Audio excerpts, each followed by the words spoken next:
नमस्कार। Wishing all my viewers a very happy new year 2025। इस video में हम देखेंगे मेष लग्न एरीज एसेंडेंट वालों के लिए जनवरी का महीना कैसा रहेगा।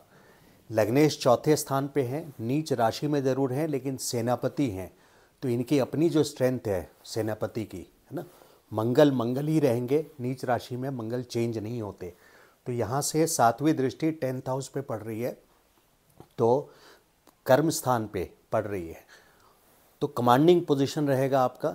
खास करके 13 जनवरी से लेकर के 11 अप्रैल तक पुनर्वसु नक्षत्र में है। इस वक्त साल के शुरुआत में 13 जनवरी तक मंगल पुष्या नक्षत्र में है, शनि के नक्षत्र में है। मंगल के लिए ये पोजीशन बहुत अच्छा नहीं है। कमेंट्स में आप लोग ये सब लिख सकते हैं, ये बात सच है कि शनि मंगल से डरते हैं, ये सब विवाद में ना पड़िए। ज़्यादा इम्पॉर्टेंट है ये समझना, क्योंकि अगर जन्म कुंडली में देखें तो मंगल में शनि या शनि में जब मंगल आते हैं तो डिस्प्यूट्स कराते हैं। तो उसी तरह से किसी के भी दशा में मंगल में शनि या शनि की दशा में मंगल आते हैं और गोचर की सिचुएशन ठीक ना हो तो उस समय फिजिकल डैमेज कराते हैं। तो शनि के नक्षत्र में इस तरह से मंगल का जाना 13 जनवरी तक बहुत शुभ नहीं है, लेकिन 13 जनवरी से पुनर्वसु जो कि बृहस्पति का नक्षत्र है, पुनर्वसु के नक्षत्र में जाना, पुनर्वसु नक्षत्र में जाना यानी बृहस्पति के स्ट्रेंथ को मल्टीप्लाई करना, बढ़ाना। तो बृहस्पति के स्ट्रेंथ को मंगल बढ़ाएंगे। पुनर्वसु जैसा वर्ड है, पुनः वसु यानी रीसेटलमेंट, एक न्यू अपॉर्चुनिटी, फिर से एक नया अपॉर्चुनिटी आपको मिलेगा, एक नया चांस मिलेगा। और वैसे भी वक्री स्थिति में मंगल हैं 24 फरवरी तक, 24 के सुबह तक हैं, तो 23 प्रैक्टिकली मान के चलिए। यहाँ मैंने 24 का डेट लिखा है मंगल का, 7 दिसंबर से 24 फरवरी तक मंगल वक्री स्थिति में है। तो वक्री स्थिति में कोई भी प्लैनेट अपने आपकी लाइफ में कुछ चेंजेस लाते हैं, बदलाव लाते हैं। जिस तरह से आप प्लान करके चलते एग्जैक्टली उस तरह से सुबह से शाम तक इवेंट्स नहीं होते हैं और खुद ब खुद कुछ चेंजेस लाइफ में हो रहे होते हैं। तो यहाँ पे सातवीं दृष्टि 10th हाउस पे प्रोफेशन पे पड़ रहा है, तो आपके प्रोफेशन से रिलेटेड घर में या प्रोफेशन से रिलेटेड कुछ बदलाव हो सकता है। घर में बदलाव से मेरा मतलब है कि जैसे अगर आप किसी किराए के मकान पे रह रहे हैं तो आप अपने प्लेस ऑफ जहां आप रह रहे हैं उसको बदल सकते हैं। प्रॉपर्टी से रिलेटेड कोई काम हो तो वो भी काफ़ी पॉजिटिव रहेगा। मंगल ये चौथा घर जो है आपका, ये ज़मीन जायदाद का है, फिक्स्ड प्रॉपर्टी जिसको बोलते हैं। ज़मीन जायदाद से मेरा मतलब है मकान हो या फ्लैट हो, प्लॉट हो ना। तो मंगल का चौथे स्थान पे रहना, बेशक ये यहाँ पे नीच अवस्था में है, लेकिन नीच का मतलब ये नहीं है कि दुर्भाग्यपूर्ण है, ऐसा नहीं है। नीच का मतलब है यहाँ पे इनकी पोजीशन थोड़ी सी कमज़ोर हो जाती है, बट जैसे मैंने बताया कि सेनापति रहते हैं ना, वो थोड़ा सा कमज़ोर अगर रहें भी तो भी उनकी अपनी स्ट्रेंथ जो है वो रहेगी। तो मंगल यहाँ पे प्रॉपर्टी से रिलेटेड, आपके प्रोफेशन से रिलेटेड चेंजेस लाएंगे और वो पॉजिटिव आपको जो प्रोफेशन में हैं, जिसमें भी हैं, बिजनेस में या जॉब में, वहाँ पे आपको कमांडिंग पोजीशन पे लाएंगे, एक अथॉरिटेटिव पोजीशन पे लाएंगे। और मंगल का खास करके देखिए, सातवीं दृष्टि के अलावा आठवीं दृष्टि, मंगल की 4 7 8 दृष्टि है, तो चौथी दृष्टि 1 2 3 4 आपके हाउस ऑफ मैरिज पे पड़ रही है। तो मंगल दंगल भी कराते हैं। तो घर में ओवर कमांडिंग नहीं होइए, यानी जहाँ आप रह रहे हैं, जो आपका जो घर है उसमें कोई ज़्यादा ओवर कमांडिंग पोजीशन पे आप ना आएँ।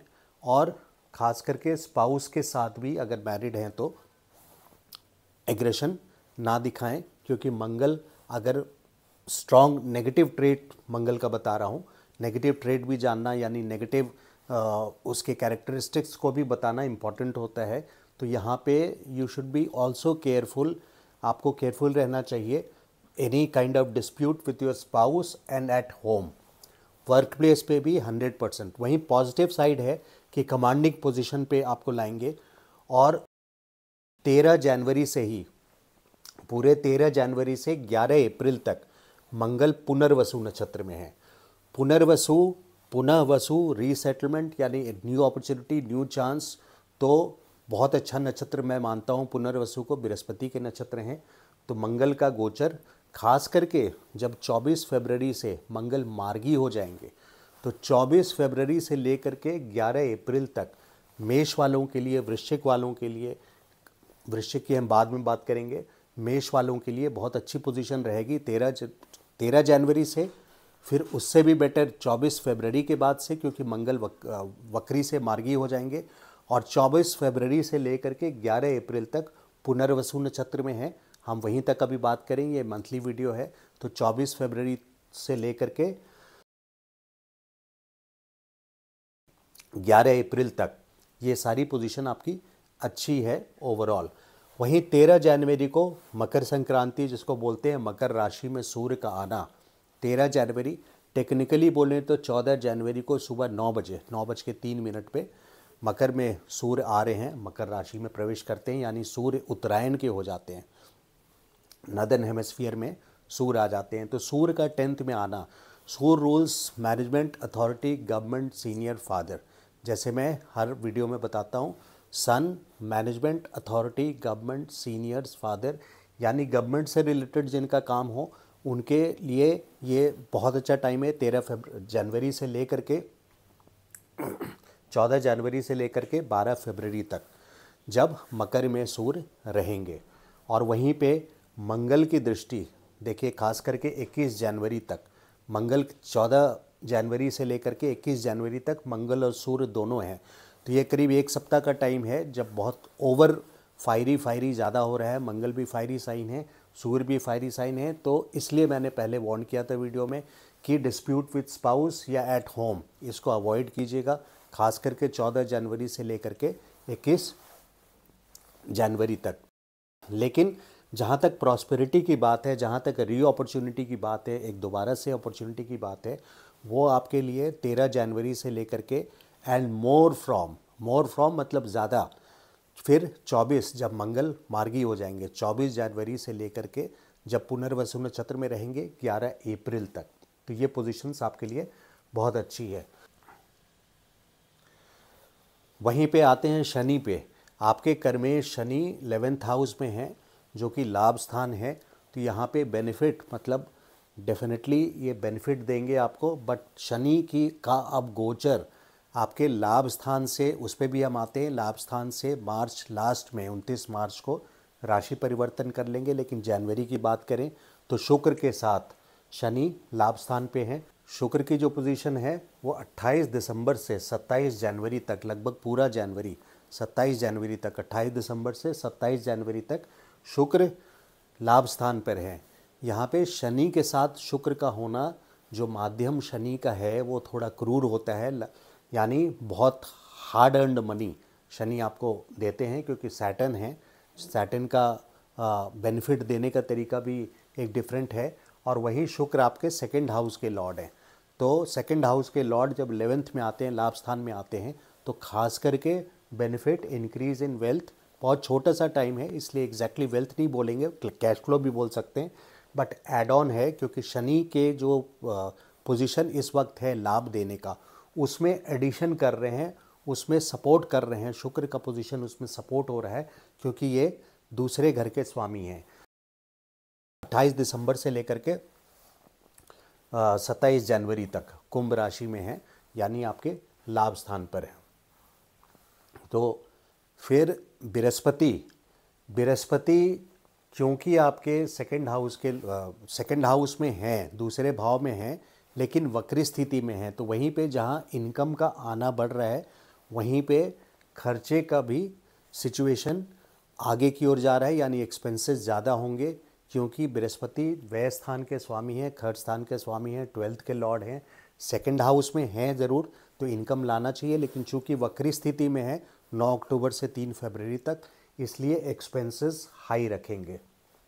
तो बृहस्पति की यहाँ पोजीशन 12th हाउस के लॉर्ड होने के वजह से यहाँ पे एक्सपेंसेस हाई रखेंगे। तो फिनेंशियल पोर्टफोलियो जो भी है, यू हैव टू, आप थोड़ा सा उसमें केयरफुल रहिए 3 फरवरी तक, खास करके फिर 3 फरवरी से लेकर के 14 मई तक आपके पोजीशंस अच्छे रहेंगे। ब्रॉडली स्पीकिंग 3 फरवरी से लेकर जब से बृहस्पति मार्गी होंगे तब से 14 मई तक फिनेंशियल पोर्टफोलियो आपका अच्छा रहेगा। लेकिन वहीं पे आपके 12th हाउस में जो मैंने बताया, ये हालांकि मार्च में होगा, शनि राशि चेंज करेंगे, लेकिन अभी से वार्निंग ले करके चलें, कॉशन करना मेरा काम है, सतर्कता बरतना पहले से अच्छा रहता है। क्योंकि असर शनि की प्लानिंग कहते हैं जब शनि राशि बदलते हैं तो 6 महीने पहले से उसका असर शुरू हो जाता है। मेरा पर्सनल ऐसा मानना है कि उससे भी पहले से धीरे धीरे असर शुरू हो जाता है। तो 12th हाउस जिसमें गोचर करेंगे 29 मार्च को, यहाँ पे 6 ग्रह एक साथ युति कर रहे हैं और बृहस्पति और मंगल बाहर रहेंगे, यानी मंगल तब रहेंगे मिथुन राशि में और चौथी दृष्टि से केतु को देखेंगे और 5वीं दृष्टि से बृहस्पति केतु को देखेंगे। और 12th हाउस से सारे ग्रह, राहु को छोड़ के सारे ग्रह, 6 के 6 ग्रह, 6 में से 5 ग्रह केतु को देखेंगे। तो आपका 12 और 6 का जो एक्सिस है वो एक्टिवेट हो जाएगा 29 मार्च को। तो 29 मार्च को जो होने वाला है, प्लैनेट्स की जो प्लानिंग है उसको पहले से समझ करके जो भी आपको, क्योंकि अभी तक मैंने आपको फाइनेंशियल पोर्टफोलियो अच्छा रहेगा, यहाँ लाभ है, ये अच्छी बातें बताई, लेकिन इसको देखते हुए, करंट सिचुएशन को देखते हुए और आने वाला जो टाइम है 2.5 साल का, क्योंकि शनि आपके 12th हाउस में द्वादश भाव में रहेंगे और खर्चे के स्थान पे रहेंगे, वहाँ पे आपको कोई भी ऐसी रिस्क, बड़ा रिस्क या इन्वेस्टमेंट नहीं करना है, क्योंकि शनि आपके बिल्कुल 12th हाउस में जाने वाले हैं। और 6 ग्रहों की जो युति है अपने आप में, आप लोग काफ़ी वीडियोस देख भी रहे होंगे, वहाँ पे एक्स्ट्रा केयरफुल, लिटिगेशन से बचना आपके लिए, क्योंकि यहाँ से सारे ग्रह 6ठे घर को देखेंगे। लिटिगेशन यानी कोर्ट केसेस, अगर किसी के जन्म कुंडली में 12वें स्थान पे कोई भी मेलेफिक प्लैनेट है, जैसे राहु हो, मंगल हो, शनि हो, तो अगर ये मेलेफिक प्लैनेट्स है तो वहाँ पे जेल तक जाने वाली सिचुएशन बन सकती है।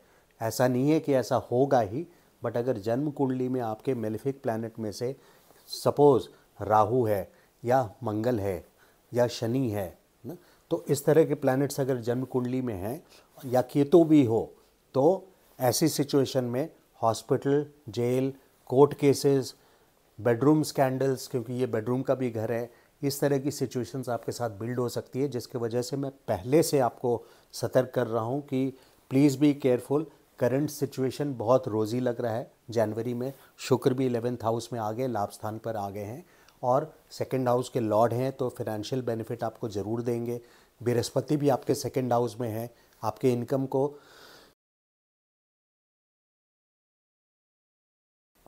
को आपके काफ़ी अच्छा सपोर्ट मिल रहा है। 3 फरवरी के बाद और मिलेगा। लेकिन लार्जर पिक्चर अगर देखें, लार्जर पिक्चर, टेम्परेरी सिचुएशन को सिर्फ देख करके मूवमेंट या प्लानिंग ना करें। लार्जर पिक्चर देखें कि 6 ग्रहों की युति हो रही है, मंगल और बृहस्पति भी 6ठे घर को देख रहे हैं बाकी 5 ग्रहों के साथ, तो 7 के 7 ग्रह आपके देख रहे हैं केतु को। और 12th हाउस और 6th हाउस, 12 स्थान और 6ठा स्थान आपका एक्टिवेट होने वाला है। तो you have to be careful from the beginning. Overall अगर जनवरी की बात करें, don't be over commanding, because सूर्य आपके 13 जनवरी से मकर राशि में आ जाएंगे और मंगल भी रहेंगे 21 जनवरी तक। तो ये एक सप्ताह का टाइम जो है, 13 जनवरी से 21 जनवरी तक मंगल और सूर्य दोनों का असर आपके घर पे और वर्क प्लेस पे, तो डिमांडिंग सिचुएशन हो जाएगी। You will have to do a balancing out work आपको करना पड़ेगा। घर में भी आपकी टाइम डिमांड होगा और प्रोफेशन में भी आपका टाइम डिमांड होगा। मंगल की दृष्टि, 8वीं दृष्टि देखिए शनि पे पड़ रही है, तो जहाँ वीनस यहाँ 11वें भाव में, फ्रेंड्स के साथ पार्टी ना, सेलिब्रेशन, मे बी बर्थडे हो, न्यू ईयर हो, किसी भी कारण से, लेकिन फ्रेंड्स के साथ सेलिब्रेशन यहाँ बता रहा है, सिंबलाइज कर रहा है। लेकिन चूंकि मंगल की 8वीं दृष्टि शनि के ऊपर है, इसके वजह से मैं ये ऐसा बोल रहा हूँ कि you have to be careful of disputes. जैसे अब वीडियो की शुरुआत में मैंने बताया कि पुष्या नक्षत्र में 13 जनवरी तक, जो कि शनि का नक्षत्र है, मंगल का गोचर हो रहा है, इसलिए 13 जनवरी तक जैसे मंगल में शनि आ जाए या शनि की महादशा में मंगल में शनि आ जाए या शनि की महादशा में मंगल आ जाए, तो मैं ऐसे में इंटरप्रिटेशन क्लियर रखता हूँ। या जन्म के मंगल के ऊपर से शनि का गोचर हो या जन्म के शनि के ऊपर से मंगल का गोचर हो, दोनों ही सिचुएशन में, ये 3-4 सिचुएशन में ये क्लियर हो जाता है कि this is a risky time, किसी तरह का डिस्प्यूट हो सकता है, फिजिकल डैमेज हो सकता है। तो 8वीं दृष्टि है शनि पे, तो avoid any dispute with your friends. तो ये था मंथली वीडियो। आगे की ओर देखते हुए आप अपनी प्लानिंग करके रखें। आई होप ये वीडियो एनालिसिस आपको अच्छा लगा हो। एंड प्लीज़ अगर अभी तक आपने सब्सक्राइब नहीं किया है तो please subscribe to my channel and video को लाइक ज़रूर कीजिएगा। Thank you so much. नमस्कार।